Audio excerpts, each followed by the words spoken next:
Hi everyone, I am Dr. Naresh Mamdi, General in Chest Physician, Venla Hospital, Suryapet. Today I want to share one case about hyperventilation syndrome. A patient came to my hospital last week only.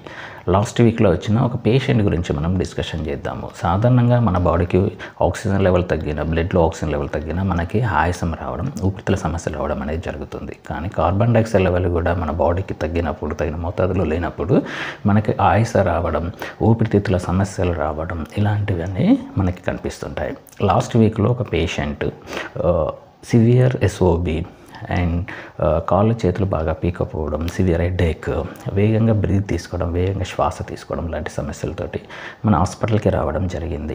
So ఆ patient మనం monitor లేదా pulse oxygen చూసినప్పుడు oxygen అంటే మనం oxygen ఇవ్వకున్నా కూడా 100% చూపించడం జరిగింది. But patient మాత్రం సివియర్ ఎస్ఓబి అంటే ఆయాసపడుతూ ఉన్నాడు. సో లాస్ట్ 2 months బ్యాక్ కూడా ఈ పేషెంట్ సేమ్ సిమ్టమ్స్ తోటి వేరే హాస్పిటల్ అడ్మిట్ అవ్వడం, అక్కడ ఆస్తమా లాగా ఉబ్బసం లాగా ట్రీట్ చేయడం అనేది జరిగింది. సో సేమ్ సిమ్టమ్స్ తోటి రావడం, మానిటర్ మనం పల్స్ ఆక్సిజన్లో చూసినప్పుడు ఆక్సిజన్ బాగున్నా కూడా ఆయాసపడడం లాంటివి చేసినప్పుడు, సో పేషెంట్ ఎక్స్రే మళ్ళీ ఏబీజీ చేసినప్పుడు ఎక్స్రే నార్మల్ ఉండడం, ఏబీజీలో మనకి కార్బన్ డైఆక్సైడ్ లెవెల్ కొంచెం తక్కువగా ఉండడం, పిహెచ్ అనేది బ్లడ్ పిహెచ్ అనేది పెరగడం అనేది జరిగింది. సో దీన్ని బట్టి చూస్తే మనకి ఆ పేషెంట్ హైపర్ వెంటిలేషన్ సిండ్రోమ్ అంటే మనకి CO2 అనేది బయటికి వాష్ అవ్వటం వల్ల మన బ్రెయిన్లో ఉండే రెస్పిరేటరీ సెంటర్ అంటే శ్వాస సంబంధితమైన సెంటర్ని స్టిమ్యులేట్ చేయడానికి కార్బన్ డైఆక్సైడ్ అవసరం పడుతుంది. సో ఈ కార్బన్ డైఆక్సైడ్ బయటికి వెళ్ళిపోవడం వల్ల, తగిన మోతాదులో లేకపోవడం వల్ల అతడు ఆయాసపడడం, అలాగనే బ్లడ్ పిహెచ్ ఎక్కువ ఉన్నప్పుడు మనకి కాల్షియం లెవెల్ అనేది తగ్గిపోతుంది. అప్పుడు మన కాళ్ళ చేతులు గుంజుకోపోవడం, సివియర్ హెడేక్ రావడం, సో ఇలాంటి లక్షణాలు కనిపిస్తుంటాయి. సో తర్వాత పేషెంట్ మనము హైపర్ వెంటిలేషన్ సిండ్రోమ్ లాగా ట్రీట్ చేయడం అనేది జరిగింది. సో దీనిలో మనకి సిమ్టమ్స్ సివియర్ హెడేక్ రావడం, ఎక్కువ ఆయాసం రావడం, అలాగనే కాళ్ళు చేతులు పీకపోవడం అంటే లాగడం లాంటివి ఇంత కాల్షియం డెఫిషియన్సీ వల్ల, అలాగనే ఒక్కోసారి మనకి చెస్ట్ పెయిన్ సివియర్గా ఉండడం, దాహం ఎక్కువగా అవ్వడం, సో ఇలాంటి సిమ్టమ్స్ తోటి పేషెంట్ ప్రజెంట్ అవుతుంటారు.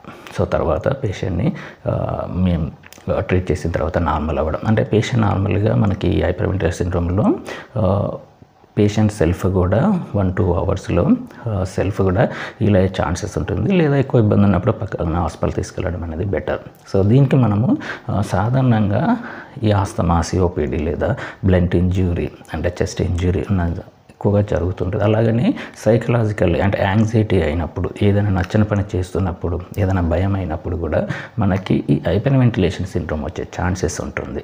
సో సడన్గా ఈ పేషెంట్లో మేము హిస్టరీ చూసింది అంటే పేషెంట్ కాలేజీకి రెగ్యులర్గా వెళ్ళకపోవడం, కాలేజీకి వెళ్ళే ముందు యాంగ్జైటీ అవ్వడం వల్ల ఇలాంటి సిమ్టమ్స్ అనేవి కనపడడం అనేది జరిగింది. కాబట్టి ఇది మన anxiety related hyper ventilation syndrome.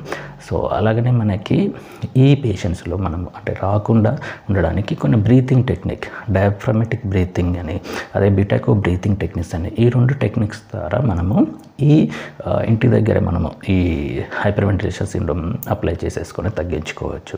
So మనకి డయాఫ్రామాటిక్ బ్రీతింగ్లో మనము చెస్ట్ నుండి కాకుండా కడుపు నుండి ఎక్కువ బ్రీత్ తీసుకోవడం, అలాగే బిటాకే బ్రీతింగ్ టెక్నిక్లో సాధారణంగా మనము ఒకసారి శ్వాస తీసుకొని వదిలేసి తర్వాత మళ్ళీ శ్వాస తీసుకొని ఎంతవరకు మనం ఓపిక ఉండగలిగితే అంతవరకు తీసుకొని తర్వాత శ్వాస వదిలేయడం, ఇలా చేయడం వల్ల మనకి ఇలాంటి సిమ్టమ్స్ రాకుండా ఉంటుంటాయి. అలాగనే మనకి ఈ టెక్నిక్ చేసినా కూడా మనకి ఇబ్బంది ఎక్కువగా ఉండే, ఆయాసం ఎక్కువగా ఉన్నప్పుడు పక్కన హాస్పిటల్కి తీసుకెళ్ళడం అనేది మంచిది. So stay safe. Thank you.